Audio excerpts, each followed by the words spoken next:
ప్రభాస్ అందరి అభిమాన హీరో. మొన్న అయితే నడవలేని స్థితిలో చూసాం అతనికి ఇన్ని రకాల సమస్యలు. అంటే పెళ్ళి అవుద్దా కాదా, అసలు నడవలేకపోతున్నాడు. ఏం జరుగుతుంది ప్రభాస్ జీవితంలో? ఇప్పుడు ఏది మాట్లాడినా నేను వ్యక్తిగతంగా మాట్లాడను. సో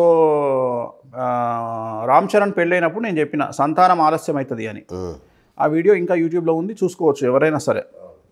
అలాగే విజయ్ దేవరకొండ గురించి కూడా నేను చెప్పిన వీడియో యూట్యూబ్లో ఉంది. నాకు తెలిసి అది మనం మాట్లాడింది 2015-14లో మాట్లాడినాము. సో ఆల్మోస్ట్ ఆల్ 2014 అంటే ఇది ఒక 8 సంవత్సరాల కింద మాట్లాడిన వీడియోలు అవన్నీ. సో ఇప్పటికీ ఇంకా యూట్యూబ్లో ఉన్నాయి. నేను ఎవరెవరి గురించి మాట్లాడి వాళ్ళని కొత్తగా తవ్వకాల్లో తీయాల్సిన పని లేదు, లేదా కొత్తగా చెప్పాల్సిన పని లేదు. సో నేను ఏదైనా ఆన్ స్క్రీన్ చెప్తా, వీడియో రికార్డెడ్ ఉంటుంది. నేను చెప్పింది తదుపరి జరిగినప్పుడు మాత్రమే దాన్ని మనం రిసీవ్ చేసుకోవాలి. ఎందుకంటే సమంత నాగచైతన్య విడిపోతారని నేను చెప్పింది 2016లో అయితే వాళ్ళు విడిపోయింది ఈ ఇయర్ విడిపోయారు. సో ఏదైనా నేను చెప్పినప్పుడు కాంట్రవర్సీ ఉంటుంది, లేదా నన్ను తిట్టుకోవచ్చు జనాలు, కానీ జరిగిన తర్వాత ఫీల్ అవుతారు. సో ఇది కూడా ఏంది అంటే ప్రభాస్ జాతకానికి సంబంధించి ప్రభాస్ జీవితంలో చాలా చాలా చాలా ఆరోగ్య సమస్యలు కనిపిస్తూ ఉన్నాయి. ఓకే, సినిమా ఇండస్ట్రీ పరంగా సమస్యలు కనిపిస్తూ ఉన్నాయి. శని మారుతూ ఉన్నాడు, గురువు మారుతూ ఉన్నాడు. ప్రభాస్ది వృచ్చిక రాశి. సో అర్ధాష్టమ శని ఒకవైపు, అష్టమ గురువు ఒకవైపు, సో షష్టమ గురువు ఒకవైపు. చాలా సమస్యల్ని ఎదుర్కొనేటువంటి అవకాశం ఉంది. సరే, వీడియోలో వచ్చినాయి, మీరు ఆల్రెడీ చూసినారు, ఆయన నడిచే విధానాన్ని చూసినారు. బట్ నేను దాని గురించి పోలేదు. నేను ఒకటే చెప్పదలుచుకుంది ఏంటంటే ఆయన జాతక రీత్యా అయితే చాలా సమస్యలు ఉన్నాయి.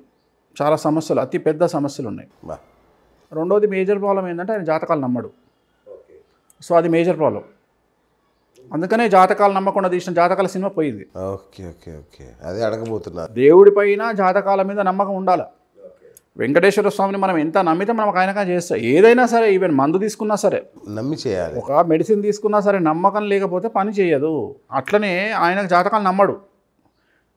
సో ఆయన జాతకాలు నమ్మడు కదా అంటే భగవంతుడు సైకో కాదు, నువ్వు జాతకాలు నమ్మలేదు కాబట్టి నేను కొడతా, ఆ టైపు ఉండదు. కాకపోతే ఆయన జాతకాలు నమ్మి అట్లీస్ట్, ఎందుకంటే బాగా నమ్మకం, కొన్ని సెక్టార్లలో బాగా నమ్మకం ఉంటుంది జాతకాల మీద, దేవుళ్ళ మీద. సో అది దాంట్లో రాజుల కమ్యూనిటీ టాప్లో ఉంటుంది.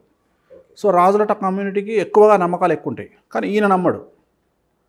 సో ఈయన నమ్మకపోతే నష్టం ఎవరికి? ఆయనకే, ఆయన చుట్టూ ఉన్న వాళ్ళకే. ఎందుకంటే ప్రభాస్ అనేది ఒక పెద్ద వ్యవస్థ. ఒక్కడు కాదు, ఆయన మీద ఎన్నో కుటుంబాలు ఆధారపడి ఉంటాయి. సో ఆయన బాగుంటే అందరు చల్లగా ఉంటారు. కానీ అట్లాంటి ఆలోచన ఆయనకు లేనిది మనం ఏం చేయలేం. సో మనం చెప్పి బాధపడడం తప్ప మనం చేయగలిగింది ఏం లేదు. సో ఆయన జాతకం అయితే చాలా వరస్ట్గా ఉంది. రైట్. ఇప్పుడు మొన్న ఢిల్లీలో కేసీఆర్ గారు ఒక యాగం చేశారు. ఏ యాగం అది? రాజశ్యామల. దాని ఫలితం ఏంటి?